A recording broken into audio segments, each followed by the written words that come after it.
Good afternoon, everybody. Welcome to the Scott Squared Back to School College Football Top 25 Preview Show. Man, we might need to work on that link, buddy. It's good to be here. I'm your host, Scott the Steamroller Steehn, joined as always by my co-host, Mr. Scott Reichel, the pride of Brooklyn, New York, right now, anyway. What's up, Scotty? They're doing pretty well. Looking forward to week whatever it is. Should be fun in college football. A couple games tonight, actually. We had a terrible game yesterday where App State no-showed the entire game. Point is, though, should be a fun weekend. Looking forward to it. I agree. I totally agree. Let's get going, man. We got our farm play to get to, of course. Hopefully it does a little better than last week, right? Yeah, hopefully so. There was no late night moos last week. So, yeah, we're going to get right to the top 25. Some interesting matchups, some matchups between top 25 teams, and a few more of those stragglers, Scott, a few more of those group of five schools going against the big boys. But we'll talk to those when we'll talk about those when we get to them. By the way, guys, little housekeeping here. Of course, don't forget to like, don't forget to subscribe, do all that stuff. If you're watching us live, like many people like to do, don't forget to drop us a comment. Let us know what you're thinking. Let us know what you're playing, and we'll do our best to get to them. Sometimes the comments roll in pretty fast. We miss some, so apologies in advance. But you know what? That's just the way it goes. Scott, let's kick it off with a Big Ten matchup. What do you say as Illinois travels to Lincoln to take on the Nebraska Cornhuskers? Illinois, top 25 team, Scott, coming in there at number 24. Nebraska at 22. Number on this is 7.5. 42.5 is your total. Skeeter, I'm just not sold on this Illini team. They've got wins over Eastern Illinois, KU, and Central Michigan. After last week's game with KU, I'm not sure how impressive that victory is, especially at home. Of course, you know, Nebraska beat UTEP, Colorado, and Northern Iowa, but you know what? They did it the way you're supposed to do it. You go out there and take care of business against bad schools, and this is a team that has been dominant on both sides of the ball. Scott, Nebraska may finally have an offense. They always have a defense, it seems like. I'm not sure Illinois gets to 14 in this one. I don't like the hook, and I'm going to keep searching for the dropped hook, but I'll take Nebraska minus 7.5. How about yourself? Yeah, I think we agree. I like Nebraska to not cover last week against Northern Iowa. Thought they'd get bored. Exactly what happened. The game was ugly. They won the game 34-3, so kind of the score that I thought it was going to be. But Nebraska's been good. We have seen Mahomes Jr. over there looking pretty good at quarterback for Nebraska. But Illinois, first road game of the season. You said it before, they beat Kansas, which doesn't really mean anything anymore because Kansas lost to UNLV. Brutal loss by them. Point is, though, I think I am going to go with Nebraska at home. I think that you're looking at a pretty ugly game, though, so I would agree with you about the under. I think Nebraska will get up early, maybe try to avoid making any mistakes, drain clock, and try to get out of there. But I see somewhere in the realm of like a 24-13 game, give or take, so I'll go with the under. Yep, I agree. Bryce wants to know our thoughts on the total. You're making your official play the under? Yeah, I think Nebraska wins, but maybe Illinois can backdoor it, so I'll go with the under. Give me some type of like 24-13 game. Yeah, that's fair. I think mid-30s is the probable landing spot for this team. Yeah, like I said, I'm not sure Illinois gets to double digits in this contest, and both of these teams not really big strike offenses, so I think there's going to be a few punts and some methodical moving the ball down the field. I do like the under there, in spite of the fact it's a rather NFL like 42.5. Let's we'll lock into that. ACC, Scott, North Carolina State on the road heading to Clemson. Clemson ranked number 21 in the country. 18.5 is what Clemson is favored by. 44.5 is your total. What say you, sir? So they scored a bunch of points against App State, which I don't know if that actually means anything anymore because South Alabama killed them yesterday. Brutalized. So, yeah, Clark probably not going to last to the end of the year, if I had to guess. Point is, for NC State, they've been terrible too. They came back against La Tech, who's not a good program, got killed by Tennessee. Tennessee's really good, though, but 51 points at home. Probably not the best defensive showing there. McCall's been a mess, so I don't think this really worked out too well. I'll go with Clemson. I don't feel great about laying this with Klubnik, but I can't trust NC State. I don't think they can score. The defense isn't very good. Clemson, I think, can move the ball against this team. I think Clemson wins by, if I had to guess, 24. I don't mind the over, though. I feel like this total's a bit low based on NC State's defense, so I'm going to lean over, but I'll go with Clemson. All right, I'm going to go the other way. I don't love this game. I might play a total on this. I do like your over, but 18.5, man, that is just a ton of points for kind of a rivalry game there in the ACC. I always count of anything in the Carolinas between Carolina teams, some sort of rivalry. I don't love it, but I'm going to fade you here, buddy. 18.5. Keep looking for a better number. Maybe we can catch something in the 20 realm by game time there. But yeah, two teams that just I don't know what to make of these teams. I don't think North Carolina State's any good. I think it remains to be seen how good Clemson is, and right now I'm just not sure. So we'll see what happens there. I think McCall is out if I'm not mistaken. Did you happen to see an update on that? I believe he was doubtful. I don't know if it ever got confirmed. The point is, when he was playing, he wasn't that great either. Now we'll see how they do without him potentially. He's not starting, so he will be out. Shows why I'm not a quarterback scout, Scott. I love that kid 3 years ago. I thought he was good 3 years ago, but you got CJ Bailey now at quarterback, and he has 156 yards and an interception, no touchdowns. So I don't really like the option there. He had a rushing touchdown against La Tech, if that counts, but 13 of 20.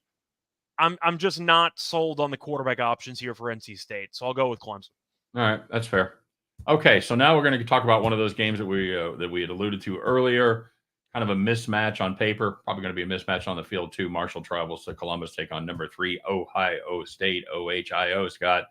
Minus 40 is the Buckeye number, and 52.5 is your total. You know, the Buckeyes, they have done a good job at blowing out bad teams. And I say bad teams with kind of air quotes on that because Western Michigan, well, they gave your Badgers just about all they wanted, Scott. But because my team's really good. Yeah. Yeah, well, they're, again, not good, but my goodness, they should be able to take care of business against the Broncos there, dude. Come on.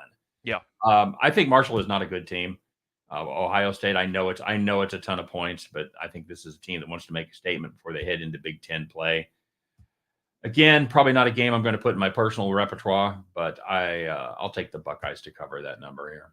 I think I'm going to agree. Both teams are off the bye. You could argue that Ohio State might be looking ahead to Michigan State on the road, but Michigan State hasn't been good since, I don't know, Kenneth Walker was there, basically. They've been kind of useless since then. And even with that being the case, Ohio State beat that team by like 50. So I think Ohio State probably buries them. They can name the score here. The offense looked a lot better in the second game against Western Michigan.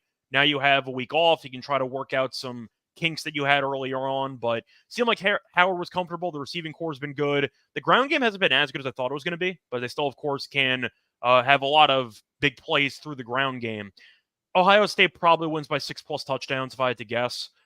The over maybe is a move if you think that Marshall can score a field goal, basically, in this game, or do you think they do anything? But Ohio State might score 50. We saw Marshall lose by double digits to Va Tech, and Va Tech has not been good this year. Nope. So not exactly sold on the idea of Marshall hanging in there.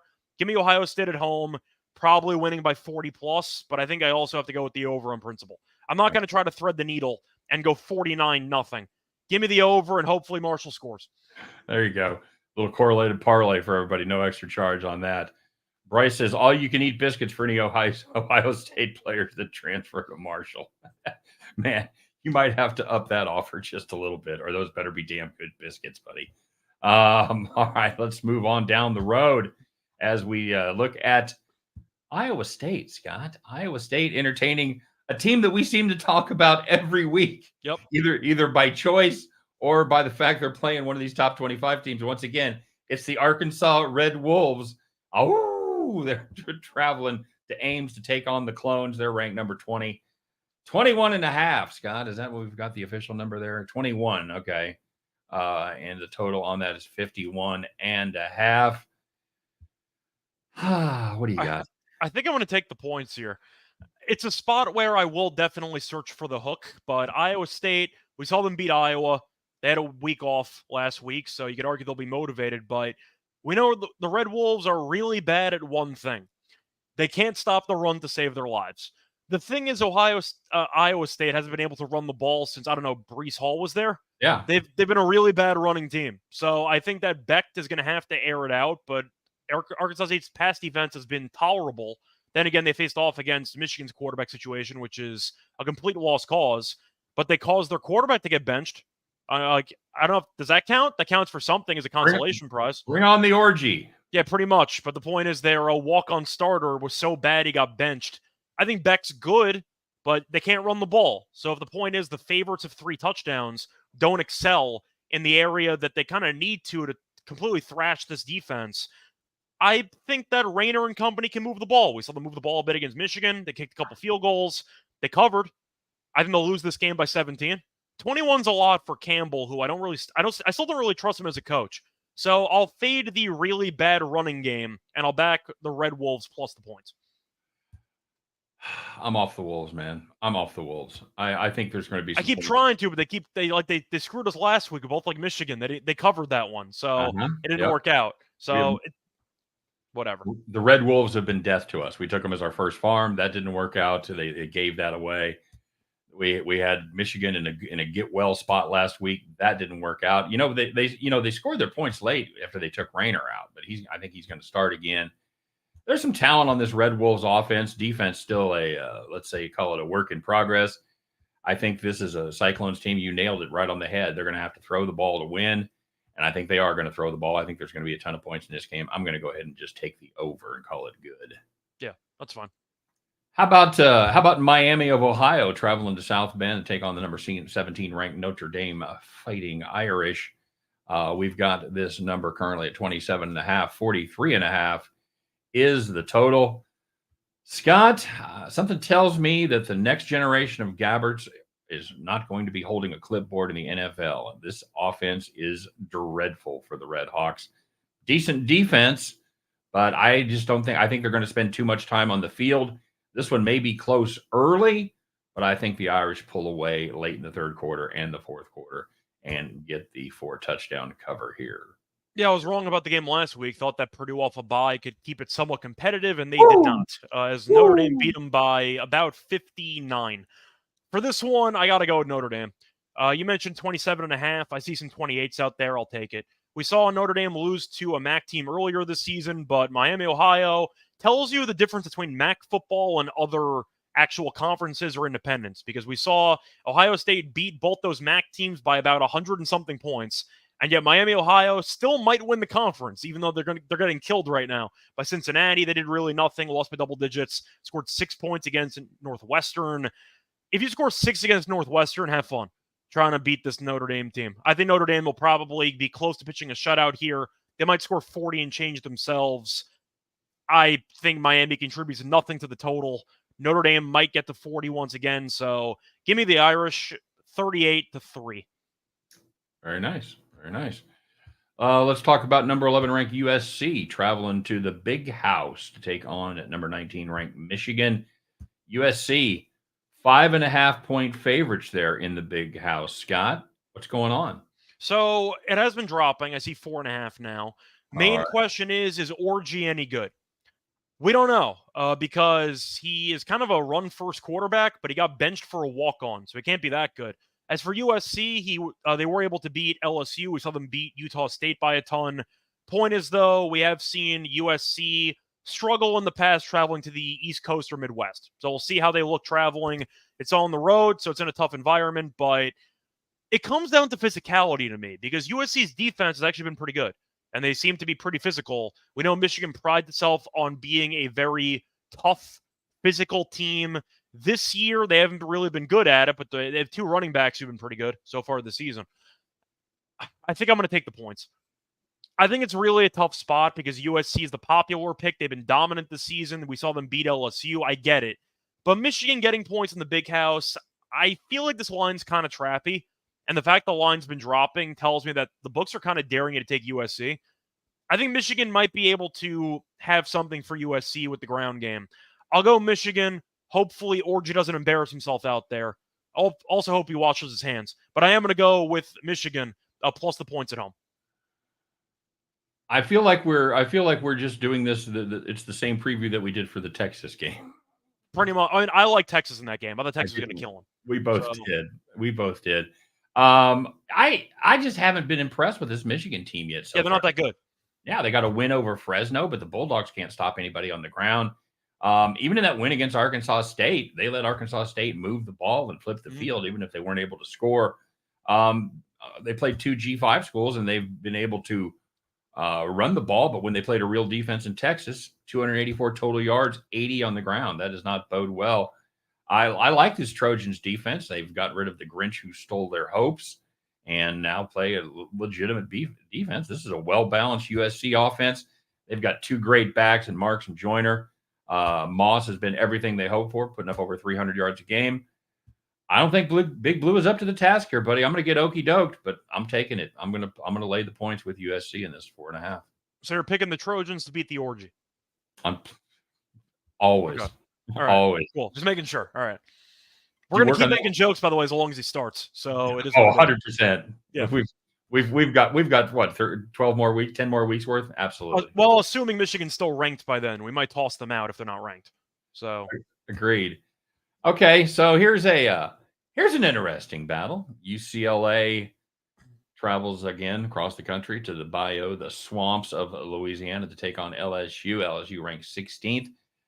Scott, this bad UCLA team is reflected in that line. They are currently a 22.5 point favorite. You want to bet that total? It's all about 56.5. What do you have on this? So I live bet LSU last week against South Carolina. They got bailed out on a hit to the quarterback on a block, which was followed by a nice dive by Nussmeier, by the way, to try out his chances in the NFL or in soccer, because that was a pretty good dive. Would have been a pick six. They should have lost the game. So I was fortunate. LSU won. They missed the field goal at the end, but point is LSU didn't look great. However, they're at home, and UCLA got curb stomped by Indiana, lost by 29, which didn't exactly shock me because I think Indiana's actually decent, but UCLA barely beat Hawaii, probably should have lost that game. They don't have a quarterback. They have a coach who had one of the worst press conferences of all time. Foster might take some time to get going, but I do not like this team at all. I don't think they're a bowl team. I think they're probably going to win 5 games. So give me LSU. Nussmeier was not amazing against South Carolina, but they actually had a ground game, which kind of surprised me after Emory got injured. I think that you're looking at an LSU team, which I think is poorly coached. I'll admit that. I think that Kelly is not a great coach by any means, but they have receivers. They have an offense that's dangerous, and defensively not great, but UCLA has no quarterback at all. LSU can probably put it on them. They weren't great against South Carolina. They should have looked pretty motivated for this game. Give me the Tigers. Go Tigers to win by 24 plus. Yeah, I don't hate that, Scott. I think this UCLA team is going to have a hard time scoring. I'm going to play the under here. I think it's going to be completely one-sided. I wouldn't be surprised at all to see LSU cover. My problem was they gave up 42 to Indiana. That's kind of my problem for the total. Yeah. Well, you know what? I get that. And they've got a couple big injuries on their D line, including their edge guy. He's probably the best player on the team. He's questionable. The other side is out. Nussmeier's been fantastic. 10 TDs, just 2 picks on the season. I can't get past that 42-13 loss to Indiana, buddy. I just can't do it. I think LSU maybe gets all the points here, but I don't think they go over the total. I'm going to take the under 56.5. All right. Let's talk about Georgia Tech heading to Louisville to take on the Cardinals. Cardinals ranked 19th, and they are 10.5 point favorites over the Ramblin' Wreck. Scott, under Brent Key, Jackets 5-0 against ranked ACC teams, and 4 of those wins have come on the road. Haynes King solved his interception problem. He always had the talent, but he just never had the accuracy. Only thrown, 2 picks on the season? 1. But I think what has most impressed me about this Yellow Jackets team is the improvement on their defense. Not a great pass rush. At least that's the way it looked against Syracuse, but I think that this is going to be a game where both sides are going to be able to put points on the board. I'm going to take the over 57.5 here. Yeah. The Louisville offense is for real under Jeff Brom. Yeah. By the way, King's only thrown 1 pick. Oh, you said 1 2. pick, sorry. Point is, though, for this matchup, Louisville hasn't played anybody. We saw them beat Austin Peay. Congratulations. Let's go P. And then you ended up seeing them beat Jacksonville State. And we saw them give up 50 plus to Coastal in week 1. So Jacksonville State's not worth a damn. Austin Peay is not worth anything besides the name. So I don't know what Louisville team we actually have here. They should be good. I mean, the ACC's up for grabs, so they should be good enough on paper to actually have a shot to win the conference. But I haven't seen them play anybody. Now, Georgia Tech, on the other hand, we saw them lose to Syracuse, close game. Syracuse might be good. Saw them beat Florida State. That's not worth anything anymore. Beat Georgia State, and we saw them beat VMI. So I think I'm going to lean to the points, but I don't hate your over. The only concern is, can Georgia Tech run the ball and drain clock? I feel like that's the only concern, is if they go on these very time-consuming drives, then you might see a bit of a lower scoring game. But Louisville should be good. I want to see them against a good team first, so I have a hard time of fully rating this offense until I see them against quality opposition. Georgia Tech's defense is fine. They did give up 31 to McCord, though, in Syracuse. So I don't mind the over there, too. Think I'll lean to the points. I'm not going to bet it, though. I need to see Louisville against an actual team. Yeah, I agree. And we are still kind of handicapping a lot of these games without a great set of data points. We just don't have enough high quality. We don't have enough games from most of these teams against high quality competition to really get a great read. So yeah, kind of tread lightly on some of these. Some of them we're going to be more full throated than others, but some of them we just don't know when you're trying to figure out if Austin Peay's better than Jacksonville State because they beat this team who beat that team. You know what? Sometimes it works, sometimes it doesn't. That's why I'm going to root for points in this one. Yeah. Happy Valley going to host the Kent State MAC team here, number 10 Penn State, 49 and a half. They should be demoted. They shouldn't be in the conference anymore, but they're technically in the conference. Relegated to FCS. Yeah. It has come down from 49 and a half, Scott. So there's that. It's just 49. 55 and a half is your total. What do you have for this? So we saw Kent State get destroyed by Tennessee, which we both predicted, never in doubt, 71-0. Yep. However, they scored 24 against Pitt, so they maybe can score a little bit, maybe. You're looking at Penn State, though. They had a bye last week. They were really not good against Bowling Green. They were not very good at all. 49, though, the question is, do I think Penn State cares enough? We know Franklin has a history of running up the score on occasion. They do play Illinois up next week, so we'll see what happens there. But Kent State probably is the worst team. We said there might be a battle at the end of the year for relegation between Temple and Kent State. Yeah.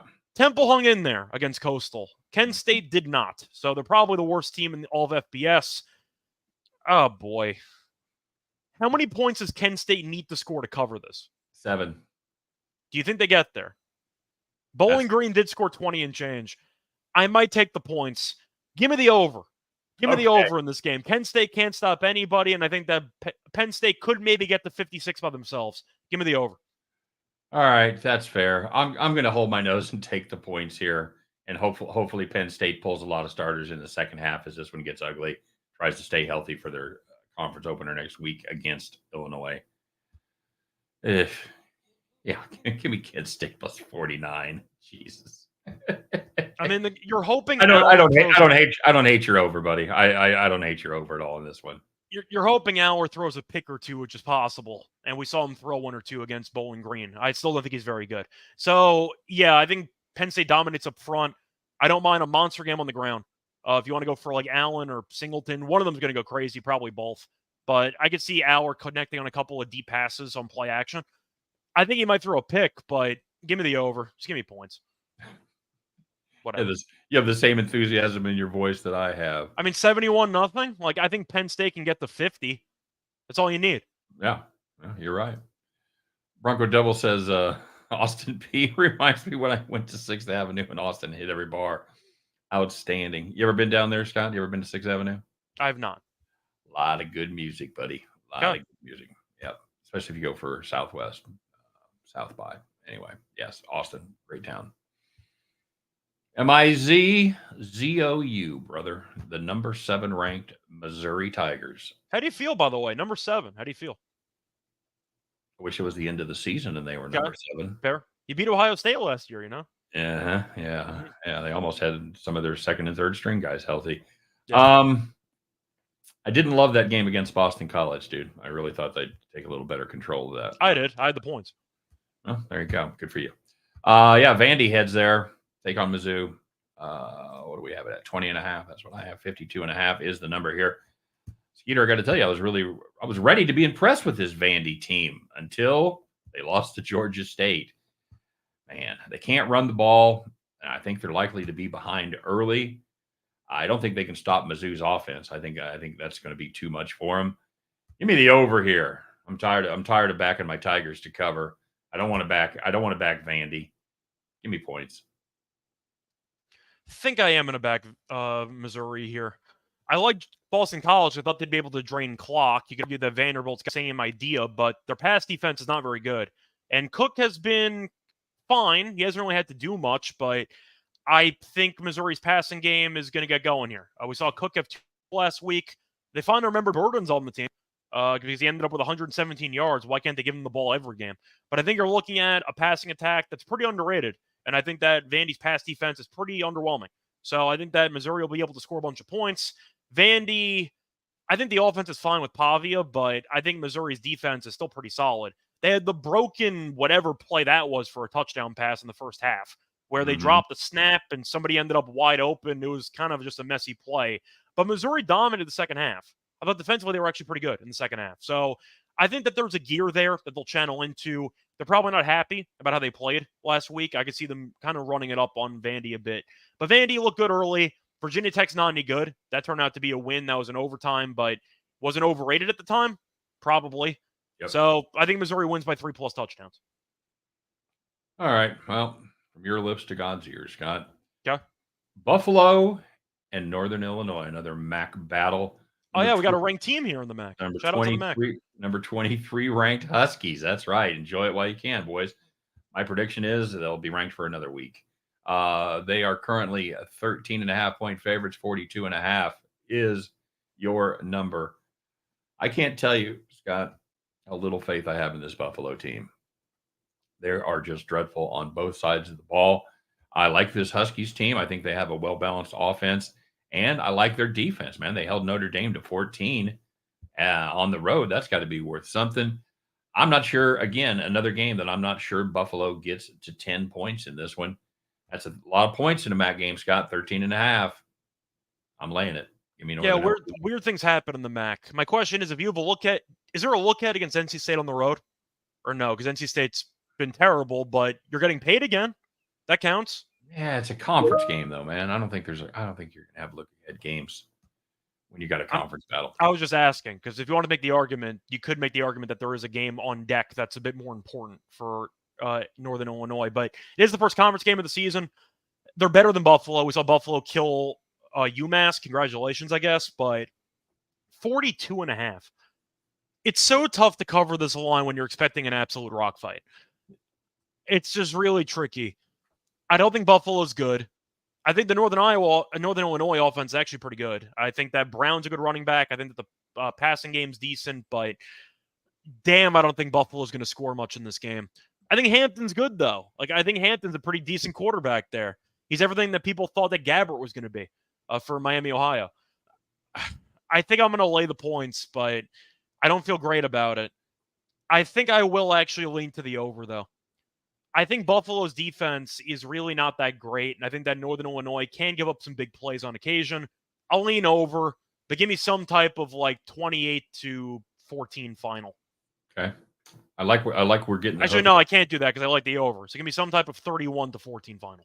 Okay, I like we're getting the hook there in the right direction there with the 13.5. I'll make that play today. Yep. I don't think the number's going the other way. All right, another battle between top 25 teams. The number 12 Utah Utes. Yeah. You say Utes? Against number 14 Oklahoma State. They're in Stillwater, home of Oklahoma Joe's and their world famous wings. Scott, you ever been? Or not Oklahoma Joe's, Eskimo Joe's. You ever been to Eskimo Joe's in Stillwater? I've never been to Oklahoma, so no. They tell me I was born there, but I really don't remember. Spread on this one is pick 'em. Pick 'em, brother. And 54.5 is the number. That's gone up from 52.5 earlier in the week. This is a Utah team playing their first ever Big 12 regular season game. How about that? Cam Rising, man, if you watch this line, it's been crazy all week long. They played Baylor, didn't they? Yeah, but it didn't. Was that one of the ones that didn't count because it was already? I don't know if my point is technically they did play a Big 12 team. I'm not sure if it counts towards the conference rankings, but I see what you're trying to say. Because they had the same thing with Arizona K-State last week, where it's a bunch of nonsense. They agreed to the matchup before they joined the conference, so they didn't really count it. Right. But technically, they did already play a conference team. Okay, All right. Yeah, I'm being a dick. It's fine. All right. Cool. This line has been all over the place, and it's all been driven by Cam Rising, Willie or won't he? It looks like he will, Scott. Rumor has it, it's always hard to get injury reports in college football, but rumor has it he dislocated a finger and had a laceration that needed stitches. Okay, suck it up. Let's go. Rub some dirt on it. Come on. This Utah offense, man, it is doing everything right. They haven't played a lot of tough competition, but man, almost 43 points a game, almost 450 total yards, and they haven't been able to run the football yet. So I talked about Oklahoma State. Sorry, buddy. I said it the wrong way. Olive Gordon, they got a great running back, got a great line, can't run the football. Not really sure what that's all about. This Utah defense, they are stout as always. They played one Power 4 game. As you mentioned, they played the Baylor Bears and gave up just 223 yards, including 2.7 yards per carry on 40 totes. The Bears' Dawson Pendergrass broke off a big one. And that was the only run longer than only one other run went for longer than 6 yards, Scott, and that was a 10-yarder. So they stuffed them a lot at the line of scrimmage. I used this line yesterday in another video. I'm going to use it again today. That Bears offense was stoned more than Jeff Spicoli. Nice. Thank you. I don't know why the Cowboys can't run the ball, but I don't think they're going to be able to solve that problem this week against Utah. I think Fillinger and O'Toole are going to be in the backfield a lot. These guys already have 7 sacks on the season. Now, Oklahoma State, they haven't given up a sack in 2 games. Don't care. Utah is a definite step up in class from what they've played so far. Maybe the best defense they're going to face all season, at least until they get to bowl season. I like Utah to take care of business here on the road. Yeah, so I've been thinking, and if you're here and I'm here, wouldn't that technically be our time? I believe it is. It's our time, buddy. Yeah, just saying. So, point is, I think for this one, I am going to go with Utah. Rising, we know, is much better than whichever quarterback Utah is going to throw out there. The defense wasn't great, though, against Utah State last week, which was kind of concerning. But I think that at the end of the day, Oklahoma State buried Tulsa. Good win for them, but I think Utah's better. I feel like you're just looking at a spot where Utah is the more talented team. A lot of people thought they'd be a playoff team. I'm one of those people. Oklahoma State had a very good week last week. I don't know how good Tulsa is, but it's tricky in Stillwater, but we saw them almost lose to Arkansas, so it's not exactly a complete fortress there. We have seen them lose a couple games in Stillwater over the years. Shout out to South Alabama last year. Point is, though, I think I am going to go with Utah into this one. I think they're better. I think Rising's the better quarterback. A loser has to graduate, so we'll see what happens between these two quarterbacks. You have both quarterbacks who've been there for, I don't know, since Trump was in office, maybe? Like, both guys have been in there in college for a long time. Don't you guys, have jobs? Don't you want to join the workforce or something? I mean, NIL now, I guess it is a full-time job. But Bowman versus Rising, loser graduates. Nice. I like that. Up the stakes, buddy. Scott, it's not the heat, it's the humidity down there in Florida as the number 8 Miami Hurricanes travel to take on the South Florida Bulls. Miami is a favorite of 16.5. There you go. 17. How about that? 17 is your number there, and 65.5. That's been going up is your total. I want to hear your thoughts on this. It's you. At first glance, I like the over, but now the total's a bit high. Miami's been so good. I like the over against Ball State. Ball State didn't score. The over still got there. They scored 62. Played Florida A&M, scored 56. Played Florida, scored 41 in the Swamp. South Florida can score. We saw them score 49 against Southern Miss. Saw them score 16 against Bama. Had some chances there, though. Ended up with 16. Mm-hmm. Miami's offense is so damn good with Cam Ward. Just so good. I think I got to go with the over in this game, even though I'm not the biggest fan of the number, but Miami might score 50 and change. Think I prefer the side. Miami has just proven to be a top 10 caliber team. That's why we picked them to actually win the conference, and we both look really smart right now. But I just think that South Florida giving up 42 to Bama, couple touchdowns got called back there. They could have scored 50 in theory in that game. I got to go Miami. I just think Miami breaks 40 and change, and I think they'll cover. But I like the over as well, because I think Miami is just a freight train right now. I'm going to go against you. Okay. I'll tell you what. Here's what troubles me about this Miami team. They've faced one competent rushing team so far, and it was Florida. Florida ran the ball for 5 yards per carry. Okay. That's what South Florida wants to do. They want to run the ball. They want to control the clock. They want to limit the Miami possessions. I think they're going to have some success. I don't know how many points they'll put on the board, but I think they'll be able to flip the field. I think they'll be able to keep that Canes offense at least maybe steal a possession or two. I think that's the difference between covering and not covering. Give me the home team here. Give me the green and gold. I'll take the South Florida Bulls and those 16.5 points. And of course, I will be on the hunt for 17. I like him in conference play, but for the sake of this matchup, until Miami stumbles, this offense is just incredible. I'm going to spoiler alert you, Scott. I'm going to make some picks here against really good teams where I could come out looking absolutely dreadful. And of course, if it doesn't work out, we just don't talk about it. So that's the secret to the business, by the way. You only recap the winners. Yeah, that's a trick. That's a trick of the trade. Probably the best game of the day, Scott. At least it looks that way via the rankings. Number 6, Tennessee travels to take on Oklahoma. Number 15, Oklahoma. Oklahoma's first SEC game, brother. Congratulations. Welcome to it, Norman. Tennessee, 6.5-point road favorites, and 56.5 is your number. You know, Tennessee, Scott, we talked a lot about that offense, and I don't know how many cylinders they have. 12, probably. They're hitting on all of them. 63.7 points per game. But here's what they don't talk about. They've got the best defense in the country, too, Scott. Their top-ranked total defense. That is the largest scoring margin at plus 178 in a team's first 3 games in SEC history. There's a little fun fact for you, huh? Now, Oklahoma, not used to being a dog at home. In fact, it's been 24 years since Oklahoma was a home dog of at least a field goal when the Sooners beat number 1 Nebraska. Yes, how long you know it's been, because Nebraska was ranked. Scott, who started that game for the Sooners? Any idea? I'm assuming it was Tennessee's current head coach. Absolutely correct. Josh Heupel was the quarterback. And current Oklahoma coach Brent Venables was co-defensive coordinator. And I don't care. This is a Sooners team that just managed a 16-12 victory against Houston. They scored just 2 points in the second half. And I'm no expert, but I'm pretty sure that means their offense got shut out. They led by 5 against Tulane in the fourth quarter, where they got it together there and scored 10 unanswered. I think these two teams are on different levels. Tennessee, I'm probably going to back you until you screw me, and I'm going to do it here. Give me Tennessee laying the 6.5 down there in Norman. Is that you? Yeah, I'm with you. I think that these teams are in different planes at this point. Tennessee looks like a title contender.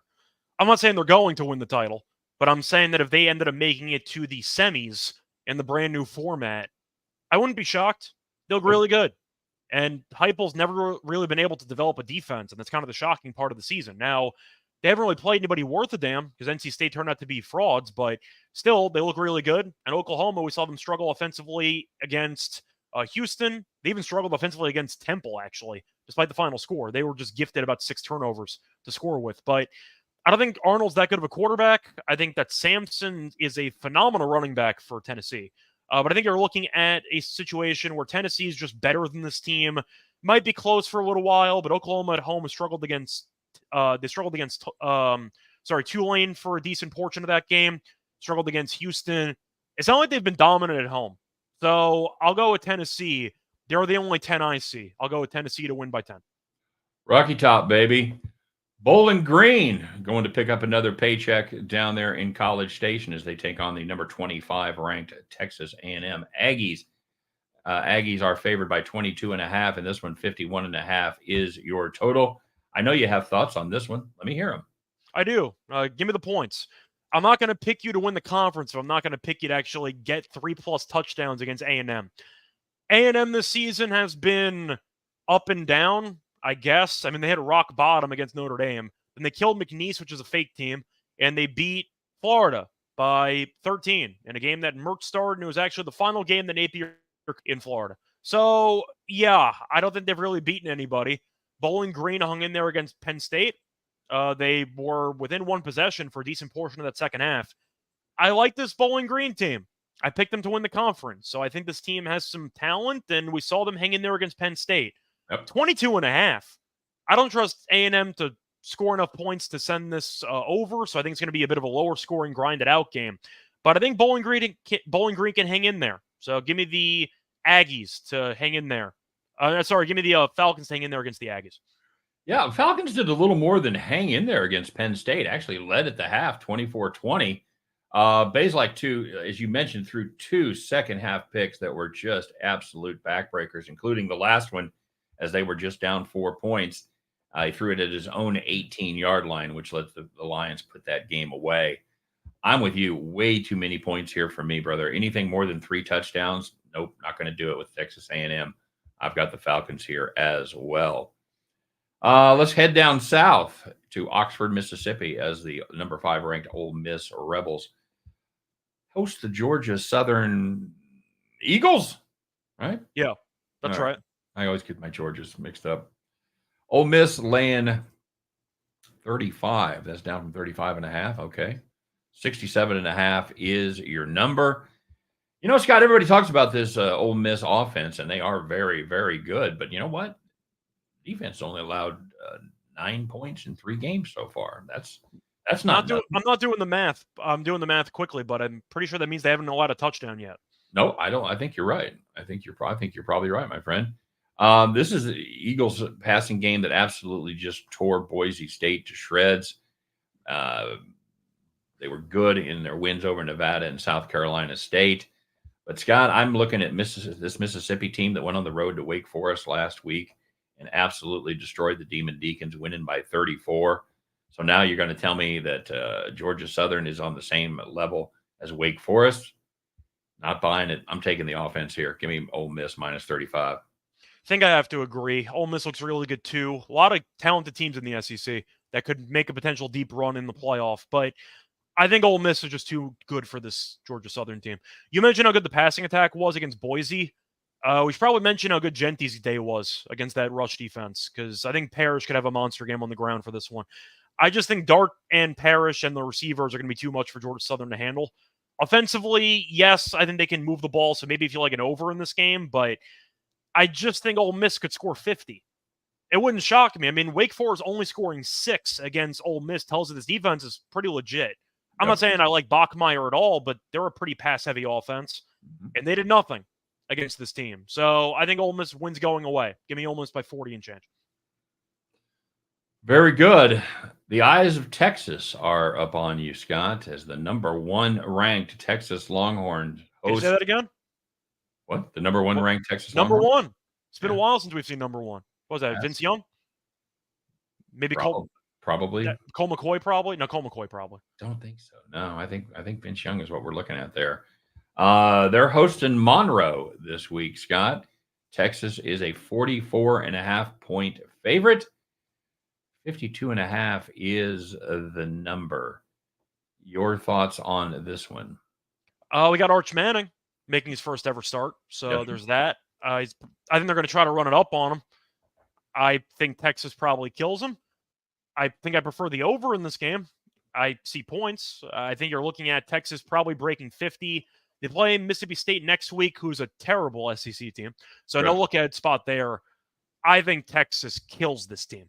I think you're looking at Arch Manning probably going for like 4 or 5 touchdowns. They're going to try to have a monster game for him.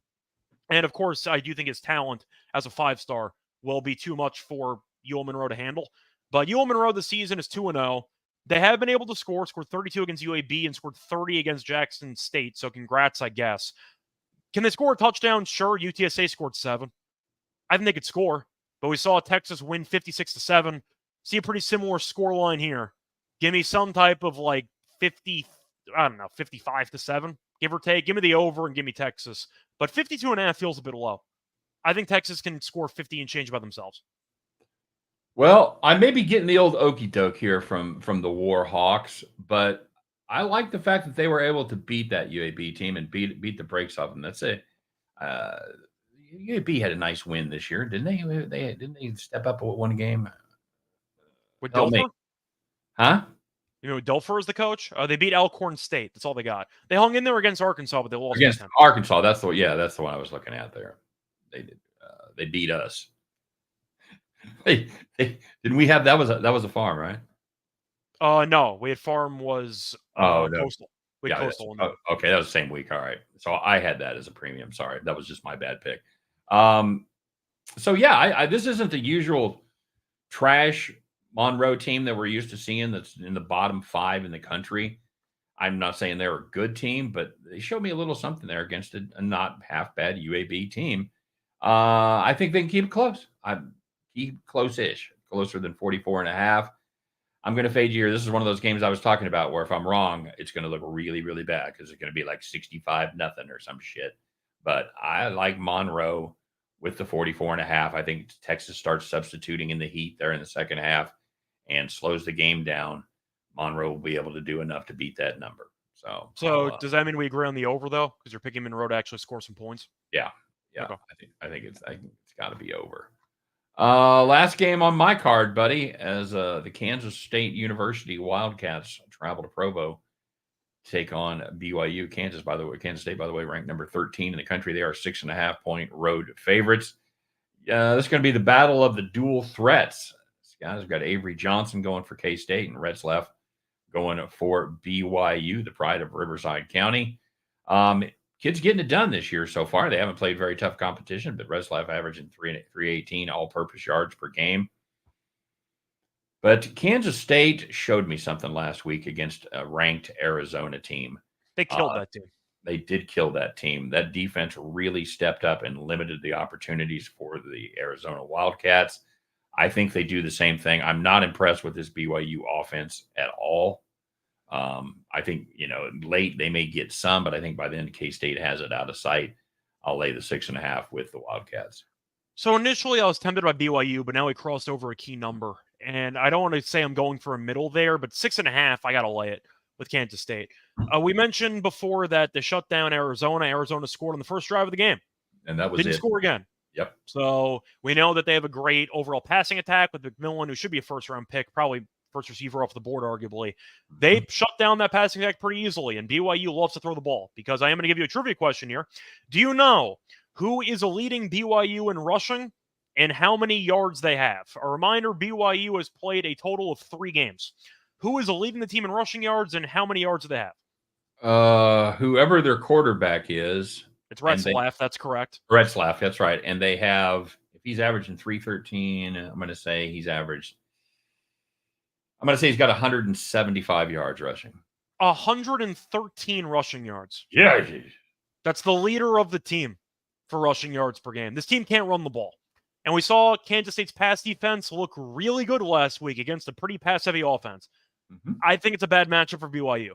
BYU beat SMU barely. SMU is having a quarterback controversy. The team really has not been that good this season. And then they're beating Wyoming. Wyoming's been awful so far this season. They lost to Idaho. So I think you're looking at Kansas State being a pretty cheap number here. They have a good pass defense. I want a bit more from Johnson passing-wise, but physically up front, they can run the ball against this BYU team. And I think that BYU cannot run the ball against anybody. So give me Kansas State winning by 7+. Okay. Yeah, I like that quite a bit. All right, there you go. That's the board, buddy. We gripped it and ripped it there, Holmes. Yep. Let's catch up with any comments. What we got here? Broncos for Tennessee. Not gonna. Yeah, number the gaudy orange. K-State and BYU going under the total. Under the total, says Zodwick. All right. I know weird things happen in Provo, but I think this team's overrated. That's kind of how we look at it.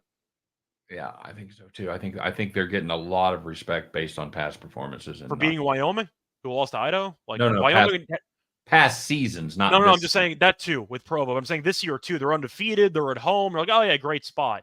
Wyoming hasn't had a good quarterback since Josh Allen. They can't throw, and this year they can't really run that well either. So Wyoming's a mess. So that really doesn't mean much to me.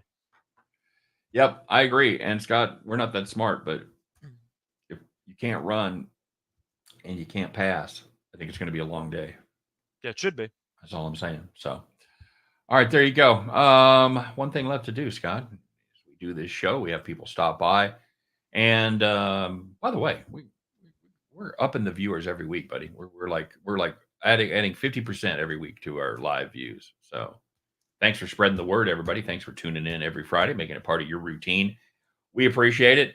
Probably the most fun hour that I spend all week. What about you? Yeah, it's up there.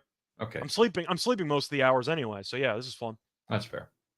Wake up, win, sleep, repeat. There you go. Yep. All right. So everybody asks us, Scott, you guys are the expert. You're the pros. If you had to take all your money, if you had to take everything you had, put it on just one game, what game would it be? And we're here for you. We don't advise you to do that. But if you had to, if the chips were down and you absolutely had to do it, we're here to give you a play. It's a little segment we like to call Bet the Farm.